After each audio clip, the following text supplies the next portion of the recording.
दोस्तों, आपका फिर से स्वागत है मेरे YouTube चैनल रियल ज्ञान हिंदी नेट JRF के इस चैनल में।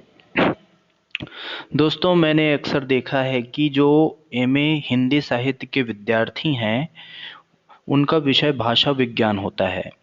तो इस विषय में बहुत ही अल्प मात्रा में आपको पठन सामग्री प्राप्त होती है। इसलिए मैंने पठन के उद्देश्य से, सहायता के उद्देश्य से इस वीडियो को बनाया है। चलिए, आज का हमारा विषय है ध्वनि या स्वन की परिभाषा, स्वन प्रक्रिया एवं विभिन्न स्वन उत्पादक वाग यंत्रों के बारे में जानकारी प्राप्त करना। तो ध्वनि की परिभाषा को पहले देखते हैं। तो ध्वनि, सबसे पहले हम ये जान लेते हैं कि ध्वनि क्या होती है। तो जितनी भी भाषा है उसको जो स्वर और व्यंजन दो भागों में बांटा गया है। तो ये जो स्वर और व्यंजन हैं, इसको जब हम उच्चारण के द्वारा बोलते हैं तब उसको हम ध्वनि कहते हैं। लेकिन इसी को हम अगर लिख देते हैं तो ये क्या कहलाता है? वर्ण। ध्वनि और स्वन दोनों एक ही रूप है। तो चलिए ध्वनि की परिभाषा देखते हैं। महाभाष्य में पतंजलि का कथन है कि भाषा की लघुतम ध्वनि इकाइयां वर्ण हैं।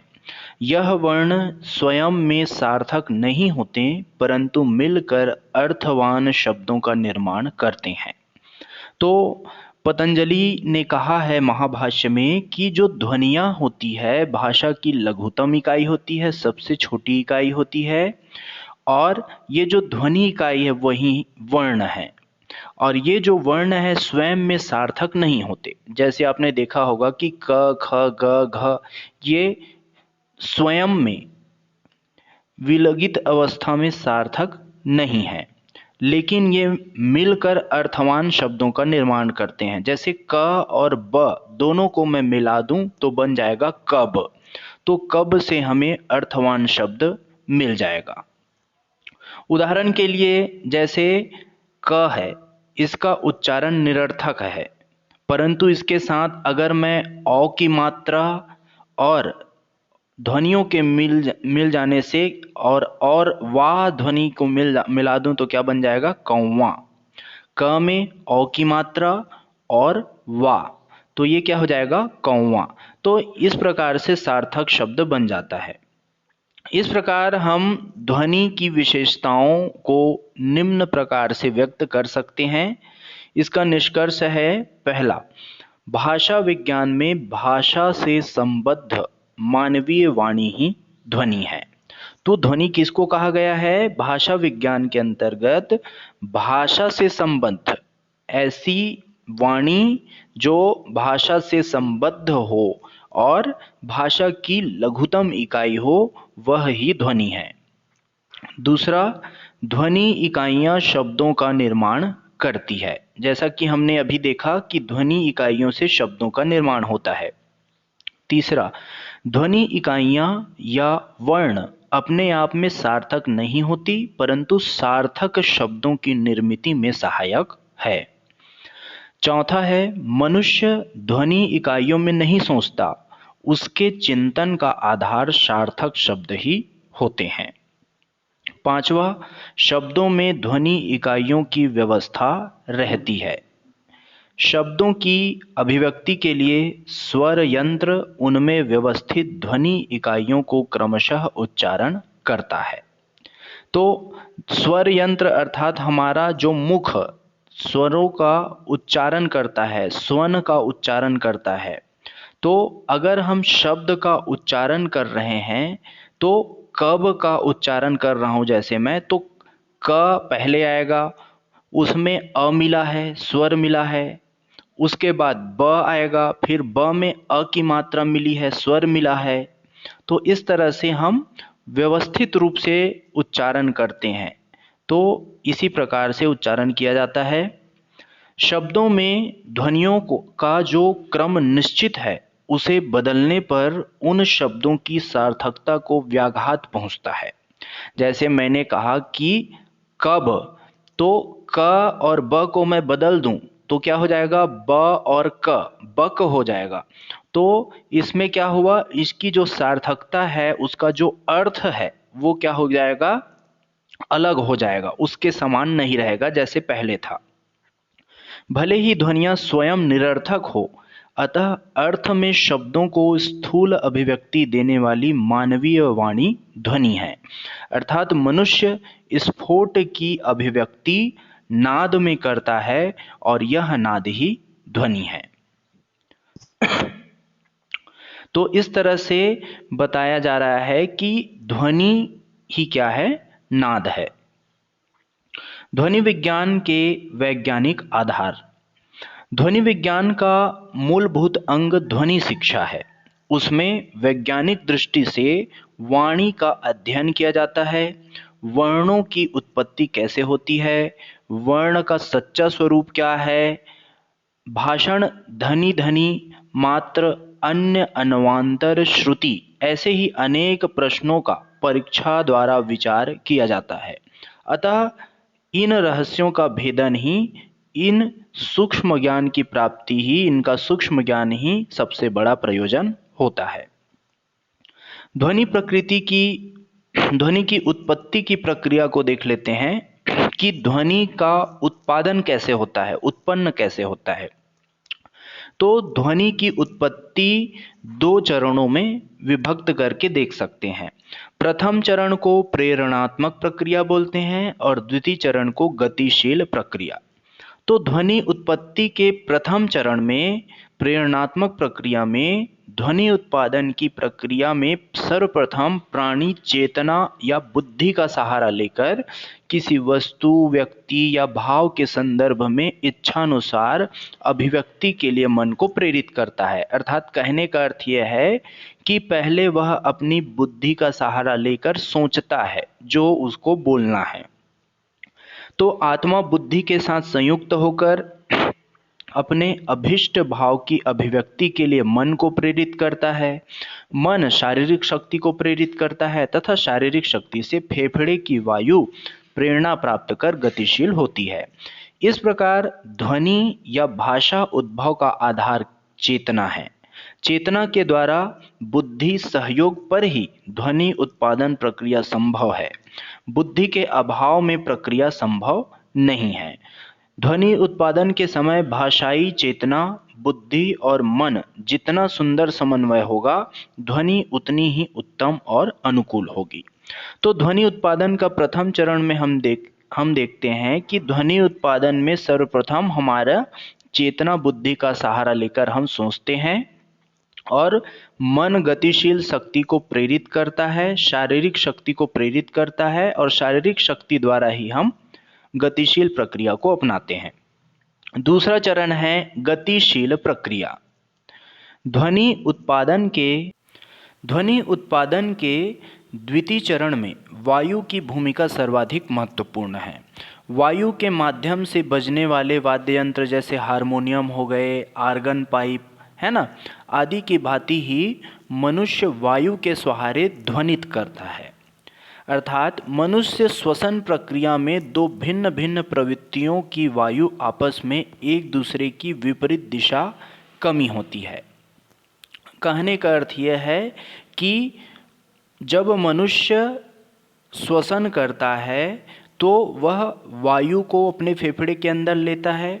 उसके बाद निःश्वसन में अर्थात निःश्वास प्रक्रिया में, अर्थात जब वह वायु को बाहर करता है, प्रश्वास करता है वायु का, तब वह वायु को बाहर करता है और जब वायु बाहर होती है तभी इस बाहरी वायु के माध्यम से ही जो व्यक्ति है वह बोल पाता है।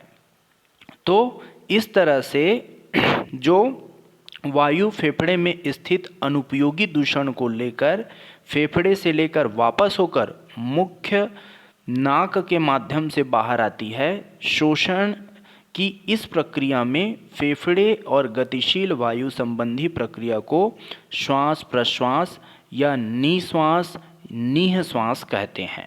तो हम जो श्वसन करते हैं, वायु अंदर लेते हैं, उसको श्वास या निश्वास बोलते हैं, और जो वायु हम बाहर छोड़ते हैं उसको प्रश्वास या नीह श्वास के नाम से जाना जाता है। तो निःश्वास की वायु ही मुख्यतः ध्वनि उच्चारण में सहयोगी होती है। हिंदी की ध्वनियाँ भी निःश्वास प्रक्रिया के माध्यम से ही संभव है। अब हम ध्वनि यंत्र अर्थात वाग् यंत्र की चर्चा करते हैं। तो शरीर के जिन अवयवों के सहयोग से ध्वनि का उत्पादन संभव होता है उनके समूह को वाग् यंत्र कहते हैं। अर्थात शरीर के जिन अंगों के सहयोग से हम ध्वनि उत्पादन करते हैं उन्हें हम क्या बोलेंगे? वाग् यंत्र कहेंगे। श्वसन नलिका एवं भोजन नलिका ध्वनि उत्पादन में विशेष भूमिका निभाती है। यह दोनों नलिका ऊपर और नीचे अवश्य है, किंतु कंठ स्थल पर दोनों एक दूसरे से मिली हुई है। भोजन नलिका मुख से भेजे गए भोजन को आमाशय की ओर ले जाती है। कंठ के कुछ ऊपर तक ध्वनि उत्पादन निश्वास का मार्ग और भोजन मार्ग एक ही होता है। इसके पश्चात दोनों अलग होते हैं। श्वास नलिका नाक से चलकर फेफड़े तक जाती है। श्वसन मार्ग ध्वनि उत्पादक प्रक्रिया में सर्वाधिक सहयोगी होता है। तो इस तरह श्वसन मार्ग ध्वनि उत्पादक प्रक्रिया में सर्वाधिक सहयोगी अंग है। साथ ही हमारा जो भोजन नलिका है वह भी सहयोगी अंग है। यहाँ पर वाग् यंत्र को चित्र के द्वारा प्रदर्शित किया गया है। इसमें आप देख सकते हैं, इसको आप पूछ करके देख लेना। तो वाग् यंत्रों में हम ये सारे जो अंग हैं उस पर विचार करेंगे, उसके बारे में पढ़ेंगे। पहला है फेफड़ा। फेफड़ा प्राणियों में श्वसन प्रक्रिया का मूल आधार है। श्वसन में शुद्ध वायु अर्थात ऑक्सीजन ग्रहण करते हैं और निश्वास में दूषित वायु अर्थात कार्बन डाइऑक्साइड निकलती है। तो इस प्रक्रिया में जीवन के लिए आवश्यक ऑक्सीजन की उपलब्धि होती रहती है। और यह भी नितांत सत्य है कि यदि मनुष्य को कुछ देर ऑक्सीजन न मिले तो मृत्यु निश्चित है। तो फेफड़े का कार्य रक्त शुद्धिकरण तो है, लेकिन साथ साथ यह जो श्वसन निकालता है, निश्वास बाहर निकालता है, वह क्या है? ध्वनि उत्पादन का प्रमुख अंग का काम करता है। दूसरा वाग् यंत्र है स्वर यंत्र। फेफड़े के कुछ ऊपर श्वास नलिका में हम देखते हैं कि जो हमारा श्वास नलिका है उसमें गांठ टाइप का रहता है और स्वर यंत्र विशेष वाग् यंत्र होता है। फेफड़े के से निकलने वाली वायु स्वर यंत्र से होकर ही बाहर आती है। स्वर यंत्र में के ऊपर में दो मांसल झिल्लियाँ होती है और ये जो झिल्लियाँ होती हैं उनको हम स्वर तंत्री कहते हैं। स्वर तंत्री आवश्यकतानुसार आगे या पीछे खिसककर स्वर यंत्र के मुख को छोटा या बड़ा आकार प्रदान करती है। इंद्रियों के माध्यम से तंत्रियों के माध्यम से स्वर यंत्र के मुख की अनेक आकृतियाँ बनती है, किंतु इन्हें मुख्यतः 3 रूपों में ही विभक्त कर सकते हैं। तो यहाँ पर नीचे 3 स्थितियाँ दी गई है जो स्वर तंत्रियाँ अर्थात स्वर यंत्र के ऊपर लगी हुई झिल्लियाँ 3 स्थितियाँ बनाती है। तो पहली स्थिति में स्वर यंत्र की प्रथम स्थिति जिसमें स्वर तंत्री शिथिल रूप में अर्थात यथावत पड़ी रहती है, तो दोनों झिल्लियों के मध्य पर्याप्त स्थान होता है। तो जैसा कि आप पहले इस चित्र में देख सकते हैं, जो स्वर तंत्रियाँ शिथिल पड़ी है और इसके बीच में गैप है, ज़्यादा खुला स्थान है। तो इस स्थिति में श्वास और प्रश्वास की वायु अनवरत चलती रहती है। झिल्लियाँ खुले रहने के कारण प्रश्वास या निःश्वास की वायु स्वर यंत्र में बिना घर्षण के बाहर आती है। तो पर्याप्त स्थान होने के कारण स्वर यंत्र में बिना घर्षण के बाहर आती है और ऐसी स्थिति में अघोष ध्वनियों का उत्पादन होता है। अघोष ध्वनियों का उत्पादन होता है। दूसरी स्थिति में देखिए, जब स्वर यंत्र की ये जो स्वर तंत्री है आपस में निकट आकर लगभग सट जाती है। दूसरी स्थिति को देख सकते हैं तो फेफड़े से चली जो वायु है वो घर्षण करके बाहर निकलती है, जिससे स्वर तंत्रियों में कंपन होता है और इस स्थिति में घोष या संघर्ष या सघोष ध्वनियों का उत्पादन होता है। तो आपको बता देते हैं कि जो सघोष या घोष ध्वनि है वो हिंदी के जितने भी स्वर हैं वो सभी सघोष ध्वनियाँ हैं। और व्यंजनों में जो अघोष ध्वनि है वो हम पंचम वर्ग में बांटते हैं। जो मुख्य व्यंजन है उसको क, च, ट, त, प, ये 5 होते हैं, जिसमें से पहला और दूसरा वर्ण जैसे क, ख अघोष है तो ग, घ, ङ क्या हो जाएगा, सघोष हो जाएगा। तो पहला और दूसरा वर्ण, पंचम वर्णों में पहला और दूसरा वर्ण अघोष होता है, जबकि तीसरा, चौथा, पांचवा क्या होता है, सघोष। अब आते हैं तीसरी स्थिति। तो स्वर यंत्र की दोनों तंत्रिका जो झिल्ली स्वर तंत्रियां होती है एक दूसरे से सटी हुई हो, तीसरे चित्र में आप देख सकते हैं, और कोई एक कोना खुला हुआ हो, तो जो निश्वास होता है वो फुफ्फुस की जो हल्की ध्वनि के साथ बाहर आती है, इसलिए इसको फुसफुस ध्वनि कहते हैं। तो फुसफुस ध्वनि बोल सकते हैं इसको। तो ये कब निकलती है, जब एक व्यक्ति किसी के कान के निकट मुंह का धीरे धीरे से बोलता है, किसी के कान के पास आके जब कोई धीरे धीरे से बोलता है तो इस प्रकार की ध्वनि को हम क्या बोलते हैं, फुसफुस ध्वनि बोलते हैं। इसके बाद हम तीसरे वाग् यंत्र की तरफ आते हैं, स्वर यंत्र मुख आवरण। तो स्वर यंत्र की सुरक्षा के लिए इसके मुख के ऊपर एक मांसल भाग होता है और इसी मांसल भाग को हम स्वर यंत्र मुख आवरण कहते हैं। ध्वनि उत्पादन के समय ये जो भाग है वो सिमट कर वायु को बाहर निकलने के लिए समुचित मार्ग प्रदान करता है, किंतु जब भोजन या पेय पदार्थ जब हम ग्रहण करते हैं तो ये जो मांसल आवरण है वो श्वसन मार्ग को ढक लेता है, जिससे कि हमारा जो खाद्य पदार्थ है या पेय पदार्थ है वो श्वसन नली में ना जाए, जिससे क्या है, हमारे जो स्वर यंत्र है उसकी सुरक्षा होती है। तो इस तरह से स्वर यंत्र में अगर खाद्य पदार्थ चला जाएगा तो वो जो खाद्य पदार्थ है वो फेफड़े में भी पहुंच जाएगा।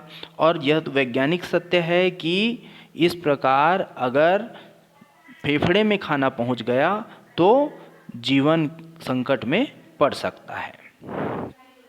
इसके बाद आते हैं अली, जिह्वा, घंटी या कौवा। तो आप देखते हैं कि जो गले में खिंच करके दिखाता है, तो जो घंटी का ऐड आता है ना, जो घंटी लटकती रहती है हमारे मुख में, उसी को हम क्या बोलते हैं, अली, जिह्वा, घंटी या कौवा। मुख, नासिका विवर, श्वास नलिका और भोजन नलिका के चौराहे के ठीक ऊपर लटकता हुआ एक मांसल अंग होता है जिसको हम अली, जिह्वा या घंटी कहते हैं। यह मांसल अंग ध्वनि उत्पादन के समय आवश्यकता अनुसार मुख विवर के मार्ग और नासिका विवर के मार्ग को खोलता है और बंद करता है। तो दोनों मार्गों के अवरोध में अली, जिह्वा अपने ऊपर अपने स्वरूप को घटाता है तथा बढ़ाता है। तो इस तरह से ये जो घंटी रहती है इसकी 3 अवस्थाएं होती है। प्रथम अवस्था में इस अवस्था को स्वाभाविक अवस्था कहा जाता है, जिसका संबंध जीवन यापन के लिए श्वास निश्वास की प्रक्रिया से होता है। और ऐसे में अली जिह्वा नीचे लटकता रहता है और मुख्य जो मार्ग रहता है उसको अवरुद्ध कर देता है, जिससे हमारा मुंह बंद हो जाता है और हमारा जो श्वसन प्रक्रिया है, जो वायु है, वो नाक से बाहर निकलता है। द्वितीय अवस्था में जो अली जिह्वा या घंटी है या कौवा है, ये आगे बढ़कर नासिका मार्ग को पूर्ण रूपेण अवरुद्ध कर देता है। तो इस प्रकार श्वास निश्वास की जो वायु है वो मुख विवर से फेफड़े की ओर और फेफड़े से चली निश्वास की वायु मुख विवर की ओर होती हुई बाहर आती है। तो ऐसे में मौखिक ध्वनियाँ स्वर व्यंजन का उच्चारण होता है। और अली जिह्वा की तीसरी स्थिति में वह सामान्य से कुछ अधिक बढ़कर नासिका मार्ग को अवरुद्ध कर देती है, किंतु कुछ भाग खुला हुआ भी होता है। तो इस स्थिति में प्रश्वास की कुछ वायु नासिका मार्ग से निकलती है और कुछ वायु मुख मार्ग से भी निकलती है। तो अगर दोनों मार्ग से थोड़ी थोड़ी मात्रा में वायु निकलती है तो इस अवस्था में अनुनासिक वर्ण का उच्चारण किया जाता है। तो ये जो तीसरी अवस्था है, इसमें जैसे उर्दू के नुक्ते वाले जैसे क, ख, ग, घ है ना, तो ये उच्चारण में अली जिह्वा पश्च मूल को स्पर्श करती है, जिह्वा के पश्च मूल को स्पर्श करती है और फिर उसके निकट आ जाती है। पांचवा हम देखते हैं नासिका विवर। नासिका विवर श्वसन प्रक्रिया में फेफड़े से वायु की आवागमन नासिका विवर के मार्ग से चलता रहता है। श्वसन प्रक्रिया का मार्ग बाहर की ओर दो भागों में विभक्त होता है, एक नासिका विवर और दूसरा मुख विवर। मुख मार्ग के अवरुद्ध होने के पश्चात वायु जब नासिका मार्ग से निकलती है तो नासिक्य ध्वनियों जैसे अंगा, य, ण, म, ण का उत्पादन होता है। और जब नासिका मार्ग के साथ साथ मुख मार्ग से भी कुछ वायु बाहर निकल जाती है तो अनुनासिक ध्वनियों का उच्चारण होता है, जैसे आ, ए, ओ, है ना। तो इस तरह से हमने नासिका विवर को देख लिया। इस ध्वनि यंत्र के चित्र में आप देख सकते हैं कि विभिन्न अंगों को दर्शाया गया है। छठवा आते हैं तालु। तो मुख विवर के ऊपरी भाग को तालु कहते हैं। इसका विस्तार आगे की ओर दांत से पीछे घंटी के मध्य भाग तक होता है। ये जो आप देख रहे हैं, तो मुख विवर के ऊपरी भाग को हम क्या बोलते हैं? तालु। जो छत रहता है उसको, हमारा जो मुख है उसके छत को हम क्या बोलते हैं? तालु। इसका विस्तार आगे की ओर दांत से लेकर पीछे घंटी के मध्य भाग तक होता है। तालु के अंतर्गत पीछे की ओर से आगे तक हम पीछे से देखते हैं कि पहले तो पीछे तरफ से देखते हैं घंटी से आगे की ओर तो कोमल तालु आता है, फिर आता है मूर्धा, फिर आता है कठोर तालु, फिर आता है वट से। वट से मतलब होता है मसूड़ा, है ना। तो पीछे से आगे की ओर यह स्थिति होती है। तो यह सभी जो है स्थिर अंग है ना। तो निश्वास की जो वायु होती है वो जीभ के विभिन्न भागों का स्पर्श करके विभिन्न ध्वनियों का उत्पादन में सहयोग करती है। सातवां अंग है जिह्वा। मुख विवर के निचले भाग में जो जिह्वा की स्थिति होती है वह मांसल अंग की है। ध्वनि उत्पादन में जो जिह्वा है वह विशेष सहयोगी होता है। संस्कृत में जिह्वा का पर्याय होता है वाणी, और वाणी का एक अर्थ भाषा भी है। तो इस प्रकार जिह्वा के महत्व को हम स्पष्ट कर सकते हैं कि जिह्वा का अर्थ क्या है? वाणी, है ना। तो जिह्वा के जो विभिन्न भाग हैं वह ध्वनि उत्पादन में अपनी विशेष भूमिका सामने रखते हैं। इसलिए जो जिह्वा है या जीभ है इसको हम 5 भागों में बांट सकते हैं। भाषा विज्ञान में जिह्वा को 5 भागों में बांटा गया है। पहला है जिह्वा नोक, दूसरा है जिह्वा अग्र, तीसरा है जिह्वा मध्य, चौथा भाग है जिह्वा पश्च और पांचवा भाग है जिह्वा मूल। तो इस तरह से जो जिह्वा है वो गतिशीलता के द्वारा ध्वनि उत्पादन में विशेष सहयोगी सिद्ध होती है। आठवां वाग्यंत्र है दांत। तो मुख के आगे भाग में दोनों जगहों में दंत पंक्तियां होती है। दांतों का मुख्य कार्य भोजन को अनुकूल रूप में ग्रहण करना है ना, उसका चवर्ण करना और साथ साथ ध्वनि उत्पादन में सहयोग करना है। तो दांतों के उपयोग के द्वारा हम त, थ, द, ध, न ध्वनियों का उत्पादन जीभ और दांत के स्पर्श की प्रक्रिया से हम पूरा करते हैं। 9वां अंग है ओष्ठ। तो मुख का सबसे आगे का मांसल भाग है ओष्ठ। एक ओर यह भोजन ग्रहण करने में सहयोगी होता है तो दूसरी ओर ध्वनि उत्पादन में भी सहयोगी सिद्ध होता है। तो इन दोनों प्रक्रियाओं में ऊपरी ओष्ठ एवं निचले ओष्ठ दोनों की भूमिका समान रूप से महत्वपूर्ण होती है। भाषा विज्ञान में जो ऊपरी ओंठ होता है उसको ओंठ ही बोलते हैं, लेकिन जो निचले ओंठ होता है उसको अधर भी बोला जाता है। इस तरह से हमने वाग् यंत्रों को भी देख लिया। अब आते हैं स्वमूल्यांकन के प्रश्नों की ओर। तो पहला इसका प्रश्न है, स्वमूल्यांकन का प्रश्न है, ध्वनि उत्पादन की प्रक्रिया में मुख्य भूमिका अदा करता है। तो ध्वनि उत्पादन की प्रक्रिया में मुख्य भूमिका अदा करने वाला अंग है, पहला तो फेफड़ा हो जाएगा, क्योंकि फेफड़े के बिना ध्वनि उत्पादन संभव ही नहीं है, क्योंकि फेफड़ा ही निश्वसन की भूमिका निभाता है जिसके कारण हम बोल पाते हैं। दूसरा इम्पोर्टेंट है मुख का। मुख के बिना भी ध्वनि उत्पादन की प्रक्रिया संभव नहीं है। दूसरा क्वेश्चन है, स्पष्ट ध्वनि की प्रति सेकंड आवृत्ति मानी गई है। तो यह आवृत्ति है 200 से 2000 के बीच। तीसरा प्रश्न है, अली जिह्वा का दूसरा नाम है। तो अली जिह्वा का और क्या क्या नाम है? इसको कौवा भी बोलते हैं और घंटी भी बोलते हैं। जिह्वा अवयवों के सहयोग से ध्वनि उत्पादन संभव होता है। जिन अवयवों के सहयोग से ध्वनि उत्पादन संभव होता है उसको हम क्या बोलते हैं? वाग् यंत्र। यहाँ पर राइटिंग मिस्टेक हो गया है, इसको आप सुधार लेंगे जब आप नोट्स बनाएंगे।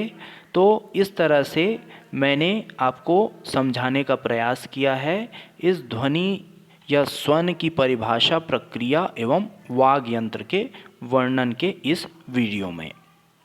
तो अवश्य बताइएगा कि ये वीडियो आपके समझ आया कि नहीं, ये आपके लिए हेल्पफुल हुआ, सिद्ध हुआ कि नहीं। तो इसी के साथ धन्यवाद ज्ञापित करता हूँ। Thank you.